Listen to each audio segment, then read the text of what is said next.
Hey, okay, I'll get started.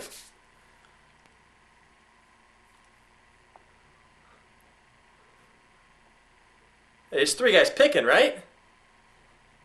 Oh, sorry.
Hey, Brodie back again. Three Guys Pickin.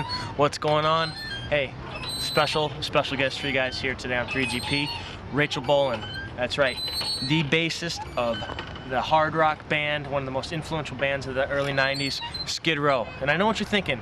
The bassist, he's kind of like tied or below than the drummer on, you know, who we want to talk to.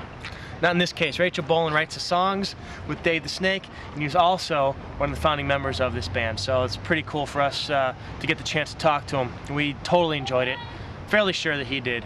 But, you know, I don't know if we'll ever know that. But Skid Row, hey, they burst onto the scene with their debut album titled Skid Row, including the hits 18 in Life, Youth Gone Wild, I Remember You. Pretty awesome. Their second album, Slave to the Grind, the first hard rock album to ever debut at #1 on the charts. Pretty damn cool. Which included such hits as Slave to the Grind, and one was awesome. I love that song. Mud Kicker, which is an unsung hero from that album. And then, of course, the lead single, Monkey Business. Yeah, so enjoy our talk with Dave the Snake.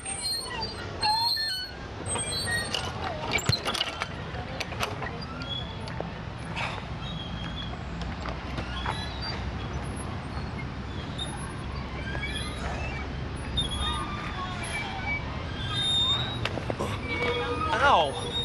It's not Dave the Snake, you idiot. It's Rachel Bolan. That's why you fell. Is that why I fell? That's why you fell. Sorry. Jackass. Rachel Bolan. Idiot! That's it, you're fired. Ow.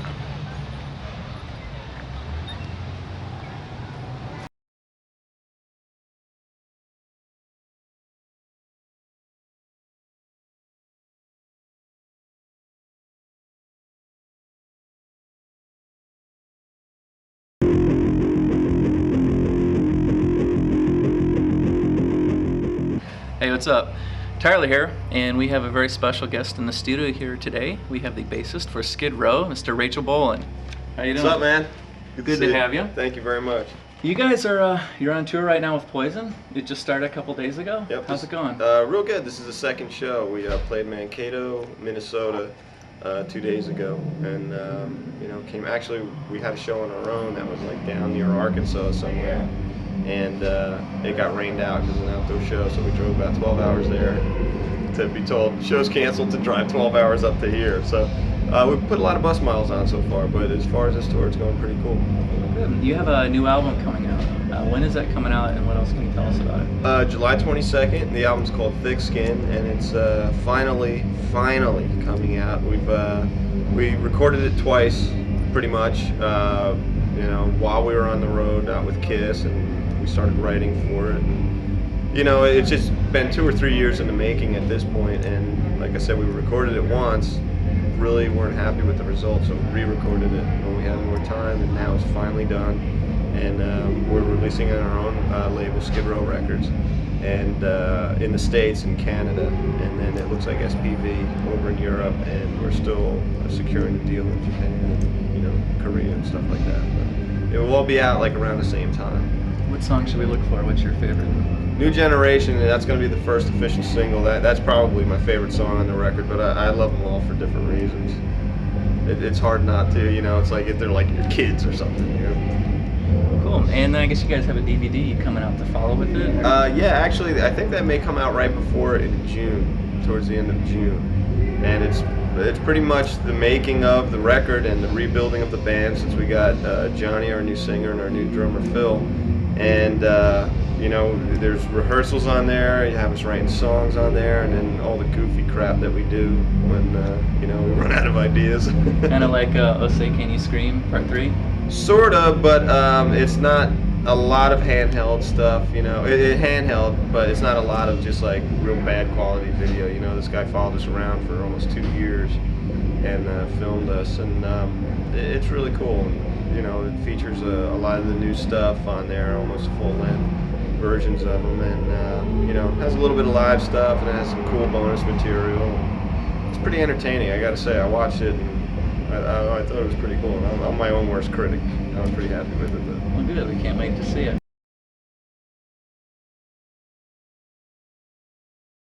Most bands come out near their first records really hard, and they tend to gravitate toward a pop sound. You guys kind of did the opposite thing, in my opinion. Like, you know, your first record had I Remember You and 18 in Life, and then the next record, Slave to the Grind, kind of had a more Metallica feel. And by the third record, it kind of like a Pantera's. Yeah. Kind of thing. How'd that work? It's weird. I don't know. That was just something that happened naturally. And this album is kind of, you know, has some stuff that's heavy, and it also has some stuff that you would expect Skid Row to do. You know, nothing as light duty as I Remember You, but you know, there's more melodic stuff and, you know, slower stuff that you know, chicks probably dig. I have to say, one of my favorite songs from So Human Race was Breaking Down. Yeah, it was cool too. What can you tell us about that? That was a song that sounded totally different before we went to the studio, and it was basically just a straight-ahead pop metal type song. And you know, we just worked on it, did different things. And Bob Rocky produced the record, threw a few ideas at us, and it ended up being pretty creative too. And ended up in the movie, Christopher Walken movie, The Prophecy, at the end. So that was cool. It's the first time that ever happened to us. All right, back with Brodie again. Hope you guys are enjoying our interview with Rachel Bolan. Also our nice little episode on Skid Row. Now, we've got another video coming up now. Just make sure you realize the video that we have here, it's not the new lead singer. His name is Johnny Salinger. And it is containing the old lead singer Sebastian Bach. You can enjoy it anyway. It's some kick-ass music. So enjoy the video, enjoy the music. Thick Skin in the record stores near you. The cycle of the song as a whole was just about, there was a news piece about these hookers that were, you know, getting their johns, you know, get them in bed and whatever, and then spiking their drink and killing them, and then they rip them off. And so I was like, wow, what a great idea for a song, you know, or a horror movie. And so we kind of, when we put that video together, kind of had like that like macabre feel to it. And then someone approached us about doing a 3D video. It was new technology back then. And we said, sure, why not? You know, so all day, every time we did something, there was someone going around us in a circle. At one point, there was a guy on a bicycle with the 3D camera just riding around us, and we had to keep facing him, you know. And man, and then they put us on these pedestals that would turn, you know, and the camera would stay stationary, and man, we were so nauseous by the end of that shoot. It was crazy, just doing circles all day long, you know.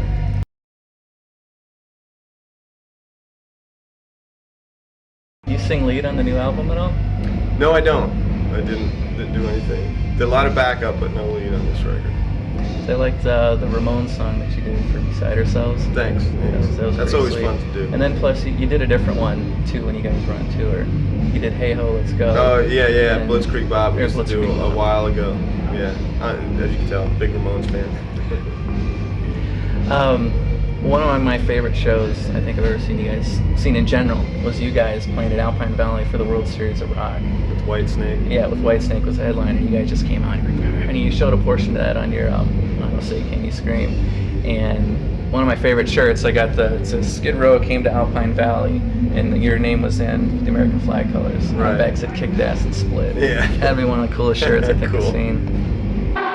Played at Alpine a couple years later, headlining with Pantera and Megadeth. Megadeth, and I think Love Hate too. Yeah, and there was a huge side fight. What was it like on your side of the stage? It was really cool. I was watching it from the side, and I believe it started happening during Pantera's set. And I thought it was the coolest thing. It was so punk rock, and I was just like, this is awesome. And I just remember, like, Pantera just, you know, they were still pretty new. They were just starting to break. And I just remember the looks on their faces, and I was on the side of the stage going, this is cool, this is cool. And then Phil came off stage and goes, does that mean they liked us or they hated us? And I go, oh, dude, they liked you. They liked you a lot. But I just remember, like, the promoter freaking out backstage, and everyone that had anything to do with the venue kind of snapping backstage. Well, it looked like some guy took one right in the head. He was like telling people to stop. Boom, yeah. We were right in front of the soundboard, so we had a little cover, but it was Right. pretty intense. Yeah, it was pretty crazy.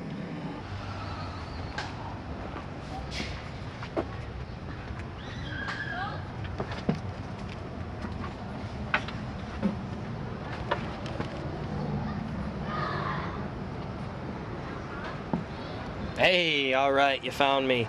Brodie back here again, Three Guys Pickin'. Hope you guys are enjoying our Skid Row special, and our special guest, Rachel Bolan, bassist, founding member, writer for the songs of the band Skid Row. Now, Skid Row had their last album with the original lead singer, Mr. Sebastian Bach, was called Subhuman Race. Pretty cool album. Some cool songs came out of there, including Into Another and Breaking Down. Two really kick-ass rock and roll songs. Great lyrics, great feel to them. Kind of nice. Now, they do have a brand new lead singer, and they have a new album coming out with that guy as well. Thick Skin is the name of the new album. Look for it on shelves of a record store near you, or unless you're like in jail because those record people like sued you for downloading stuff and things like that. Yeah. So enjoy Rachel, enjoy Skid Row, 3GP. What? What's been the fan response? You guys have been on tour now the last couple of years with your new lineup. How's the fan response been? It's been really good, you know. I mean, Johnny stepped up to the plate. He sings the old stuff. He's doing it his own way, but with everything there that people want to hear, you know. And man, it's been great. I mean, Skid Row fans, I always prided myself on how open-minded Skid Row fans were. Like when we did the B-sides thing, and you know, we did Rush and Ramones, and it's like everyone just dug it, you know. And they were like, cool, Skid Row doing Ramones songs, Skid Row doing Rush, you know, just something weird that we threw at them. So Yeah, I thought the Rush song was great. Thanks. You guys did a really good job. it's funny because I used to cover that when I was like 12. Did your original drummer pick that song? Yeah. I just thought it was funny because he's a drummer who's a Rush fan, picks a song not done by Neil Peart. Neil Peart, yeah, I know. So- I know, it was pretty funny. We were thinking about doing he wanted to do Finding My Way, and then we were like, man, dude, we only have so much time. We were on the road in the studio, like, we only have so much time to learn this and get it done. He's like, all right, let's just do what you're doing. We all knew it already, so we just threw that there.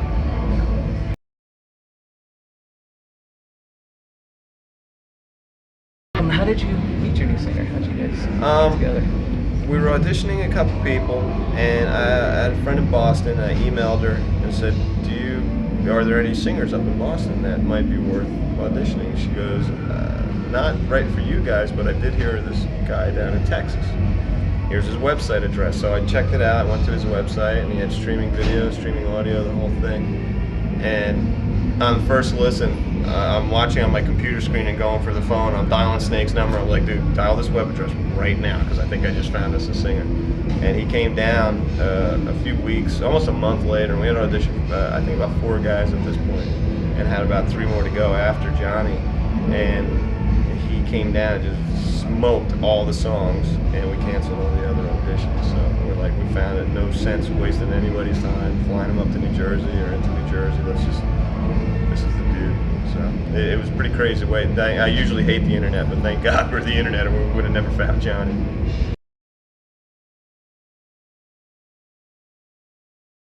There was a story with Bon Jovi, like when you guys first broke, that he had, like, somebody to get you guys signed had some of your rights, and then you guys broke big, but he got a lot of money, and like Richie too, and then there was like a fight or something. Yeah, well, there was a thing that was an agreement made. It was between two friends. It was Snake and John. You know, they grew up together, and it was like, okay, if one of us break big, let's help the other guy out. Well, what it ended up being is some of the publishing, and when I, hooked up with Snake and we started Skid Row, it was just a bit much, but they had it. Richie bailed out. He was like, listen, I got all the money I need, and John hung on to it a little while, but it's all ours. It's been all ours for quite some time. But probably do it I'd do it over again, for what we have. But this is one of those things.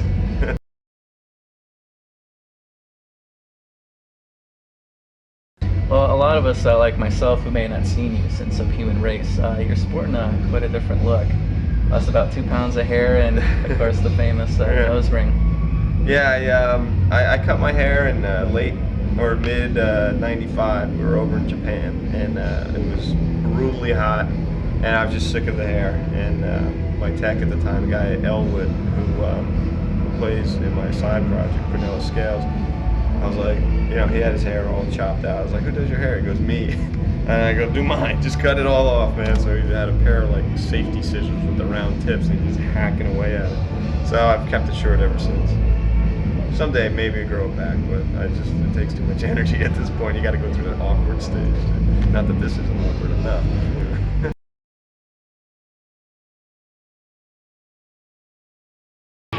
You guys got to play on Saturday Night Live, and you were in one of the skits. Mm-hmm. What was that like? That was one of the highlights of my career.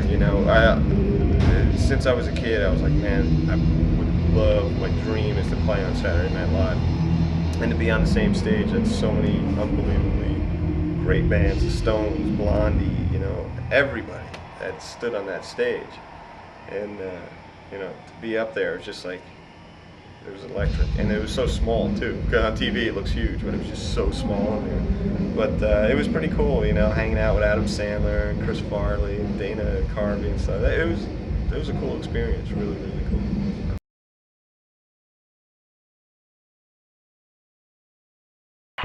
Do you have any final thoughts? Anything you'd like to shout out? Just, July 22nd, that's when the album drops, DVD end of June, and to find out stuff about the band, just go to skidrow.com or RachelBolanMotorsports.com and find out all the info where we're at.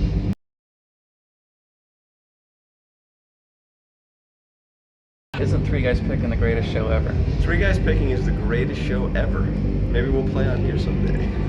We have a couple parting gifts for you. All right. For your participation, you get one official All right. 3GP shirt in extra large. Cool. And so you know who we are. The home video version, also available in extra large. We interviewed Zach Wilde. Oh, cool. And Jersey boy. Tesla.